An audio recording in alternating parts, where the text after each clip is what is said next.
guys, WWE Consoles back again for the weekly review. Raw 17, no, you know what, Raw 12th of August 2013 and SmackDown 16th of August 2013. So let's get started with it. So let's get started with Raw. Apparently was pretty good. I'd say, I'd say the last three parts of Raw was really good. I'd say it was very good. Hats off to Daniel Bryan in the John Cena segment, but let's get started with the whole thing. Wade Barrett versus Daniel Bryan. Apparently, Wade Barrett actually won the match, but then after the match, pretty much the reason why he actually won the match because Daniel Bryan comes out and hits a suicide dive out on the floor, and then Barrett ducks the kick to the head and then rolls Daniel Bryan up for the win, and then after Brad Maddox does a very fast count because Brad Maddox was actually the guest referee, so that's why Daniel Bryan lost. But then after the match, Daniel Bryan stares down with Brad Maddox in the ring, but then Bryan backs Maddox into the corner and then goes at him, but then Maddox drops and rolls out of the ring, and Maddox heads up the ramp as Bryan looks on, and Bryan gets a no chant going as we go to the replays. And then still to come pretty much would be the MizTV thing. And Damien Sandler versus Randy Orton. Oh yeah, sorry, the Daniel Bryan and Wade Barrett thing, I'd give that a 2 out of 5 stars. Well, it wasn't very interesting. I didn't really want to see Brad Maddox be a heel. So yeah, Randy Orton won the match with a good back and forth match because back from back, Sandow drops Orton for a 2 count, but then Sandow with a shoulder thrust in the corner. Orton ends up on the floor again, but then Sandow follows and brings him back in a broad pin attempt. But then Orton finally makes a comeback and then nails the power slam, and then does an RKO because Cody ends up arguing and distracting Sandow, and then Orton nails up an RKO for the win. And then Rob Van Dam pretty much backstage and says that there will be a 20-man battle royal match to see who will face Dean Ambrose at SummerSlam for the US title, and he says that he will win the match. And then so I give the Damien Sandow and Orton match, I give that a 2 out of 5 stars as well. It wasn't very interesting at all. And then it was just all flop. It was really bad. After that, like Great Khali and Biggie Langston, those superstars were completely pointless. And then it wasn't very good. And then pretty much Vince McMahon is backstage walking, and then back from the break, it comes Vince McMahon to talk about Bryan versus Barrett match earlier tonight. And then Vince calls out Brad Maddox, and then Maddox admits to being a little excited and may have accidentally did a fast count. And then Vince says everyone makes mistakes. Maddox asks for a second chance, and then Maddox promises to call it to the middle this time. And then pretty much Vince makes some fun of the Daniel Bryan, and then starts being a heel again. And then he announces that Maddox will be a special guest referee, but then out comes Triple H, and he says that he isn't here to air any dirty laundry. And then fans chant for Triple H, and then Vince tells them to quit feeding his ego. And then Triple H agrees that we need someone impartial to take control of the title match, and then that will be none other than himself, because he pedigrees Maddox, and then makes him official. He will be the special guest referee for the SummerSlam main event. I think it's pretty good, but I don't know. We might see a little bit of a heel turn from Triple H. Probably we're working with McMahon's. Probably we're working with Randy Orton if Orton cashes in or something like that. But I don't know. They're just hyping that Triple H is gonna make things right. It's gonna make things right week after week. But we might just see a little bit of a twist. So that's when Raw started getting a little bit good. Yeah. So pretty much started getting a little bit good. And then Alberto Del Rio versus Kofi Kingston, that was a good back and forth match because Kofi ends up with a little bit of a springboarding into the ring, where then Del Rio catches him with knees in the mid-air, and then Del Rio with the cross-arm breaker for the win. Alberto Del Rio wins the match. I give that a 2.5 out of 5 stars. And then pretty much it wasn't. And then afterwards it got a little bit boring again, but then it was MizTV. coming to the thing, and then back from the commercial, the ring is set for the MizTV attire for the theme, bringing out Cena and Daniel Bryan. Pretty much, John Cena talks about Triple H being a special guest referee and likes the decision. Cena goes on and says that it will be a hell of a fight on Sunday, but then the Miz speaks, but Bryan cuts him off and then threatens to punch him in the face if he doesn't shut up, because the Miz was saying, "Oh yeah, hell of a fight from John Cena means that Daniel Bryan is going to lose." That's a little bit of code word from John Cena. That's what the Miz says.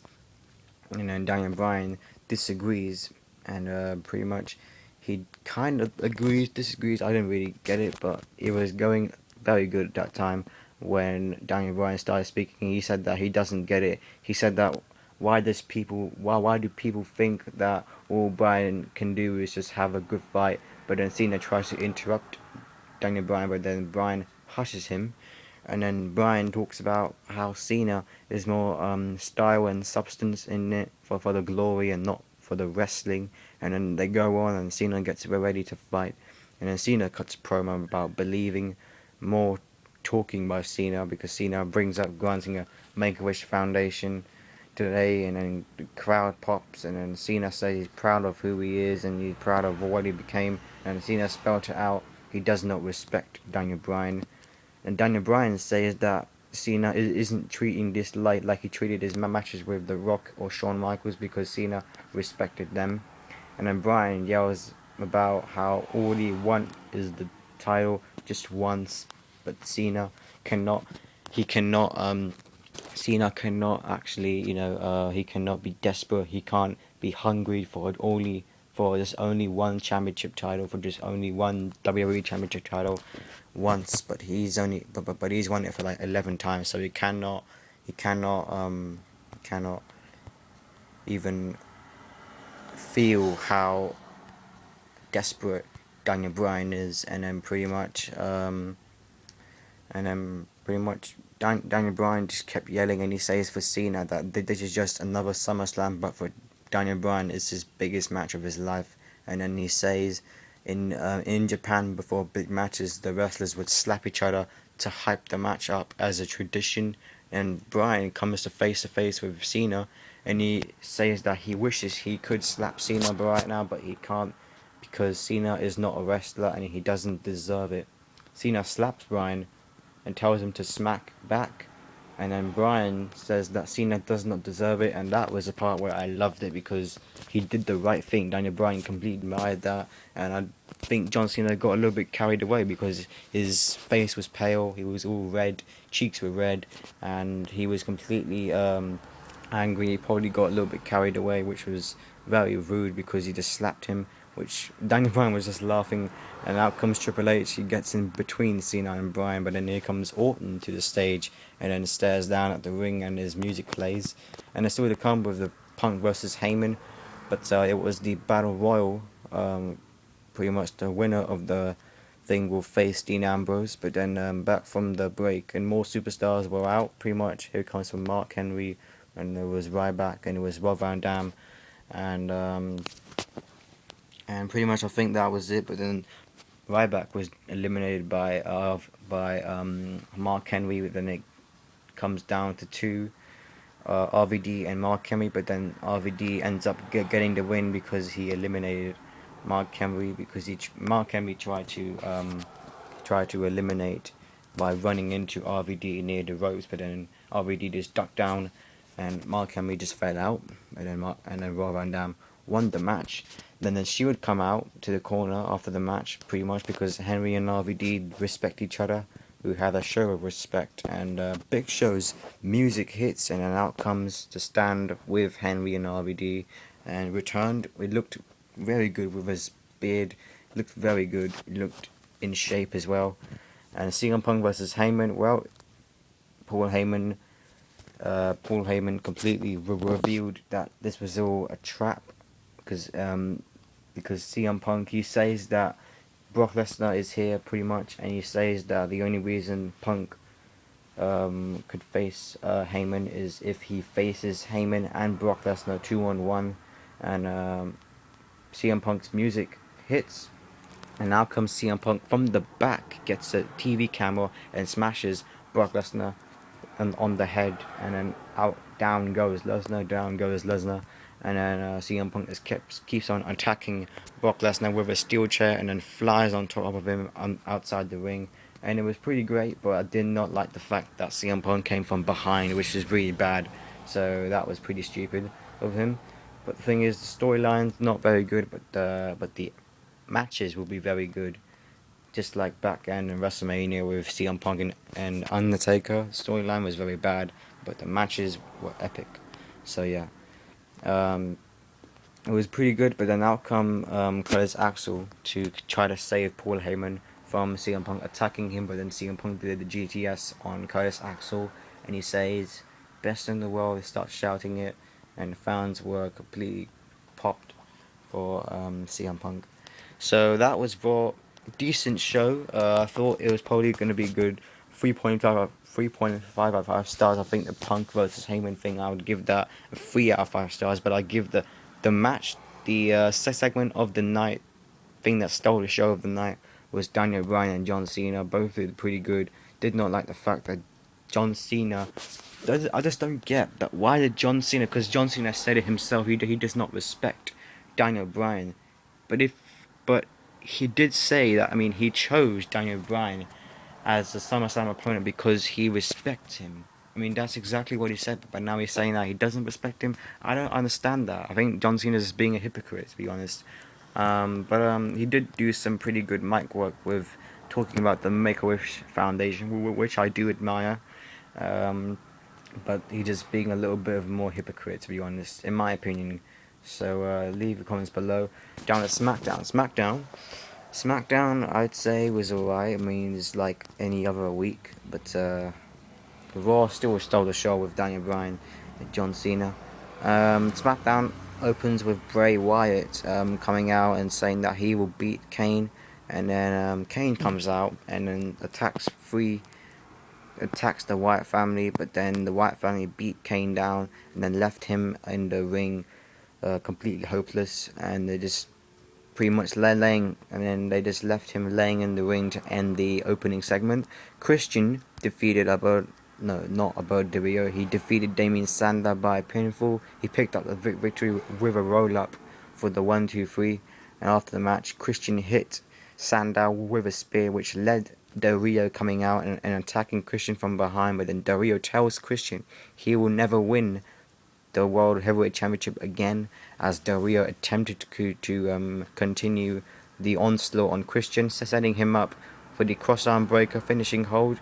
But then Christian managed to escape and reversed it into a kill switch. Sorry about that noise, guys, but yeah, and pretty much he just reversed it, and Christian then left Del Rio laying as he had the upper hand. And then we shot backstage with the new interview girl, Rainy, I can't really pronounce her name. We have Rob Van Dam, and Van Dam talks about the US title match he has against Dean Ambrose, and he says that he will beat him. And RVD is just joined. He's joined backstage by Mark Henry and Big Show, and apparently they all three are going to be teaming up tonight to take on the trio of Ambrose, Rollins, and Reigns of the Shield. And then RVD, Mark Henry, and Big Show defeated Dean Ambrose, pretty much the Shield, by a pinfall, and it was said to be a very good match, which was given a lot of time to play out, which RVD worked. He worked a lot in this one, and then the crowd ate up every minute of it, and then the finish here came when Big Show hit Ambrose with the knockout punch, which led to Van Dam coming off the top rope with the 5-star rock splash for the 1-2-3, and then Curtis Axel defeated Zack Ryder by a pinfall, which pretty much the crowd went nuts for Ryder, to the surprise of nobody, and pretty much was said to be a pretty good match, which a finish came when Axel hit Ryder with his neck-breaking finishing move. And then Paul Heyman cuts promo about how Brock Lesnar is the Beast, and the Beast is the best and will beat CM Punk. at SummerSlam. Daniel Bryan, main event, Daniel Bryan defeated Wade Barrett in a no DQ match by pinfall. The whole lot of action went down in the match, and which served as the main event of the evening. Early on the match, Vince came to ringside as Bryan had Barrett in the yes lock submission hold. When McMahon interfered and pulled the referee out of the ring before he could call for the bell to give Daniel Bryan the win. This allowed Barrett to give the to gain the upper hand, and then to gain the to get pretty much the upper hand, and pretty much he got locked back again, and then he tried to do the ball hammer, his finishing move, but then Daniel Bryan managed to kick out of the pinfall attempt that followed, and then pretty much as McMahon tried to kind of screw Daniel Bryan, Triple H came out and pretty much saved Daniel Bryan, and then Triple H made his way to the ring, which led Daniel Bryan to putting Barrett through a table, and then Bryan then followed up with a flying headbutt off the top rope, and then Triple H, who served the referee for the match this Sunday, made the count 1, 2, 3. Bryan won the match, but then after the match, the championship briefcase owner Randy Orton came out to the top of the stage and stared down Daniel Bryan as the show went off the air. So I'd say it was a pretty good kind of cliffhanger ending. But yeah, so it was a pretty good week, better than last week. They need to focus back on SmackDown to make it even more better. But yeah, I'll see you guys very soon. This is the 2nd year anniversary of my channel, so you need to check out the video that I will be making this evening. But yeah, today is the 2nd year anniversary of WWE consoles, so thank you guys, and check out the video that I'll be doing. Just check it out, and once it has been released, I'll put some annotations in some few videos, and you can check it out. And I'll see you guys very soon. Peace.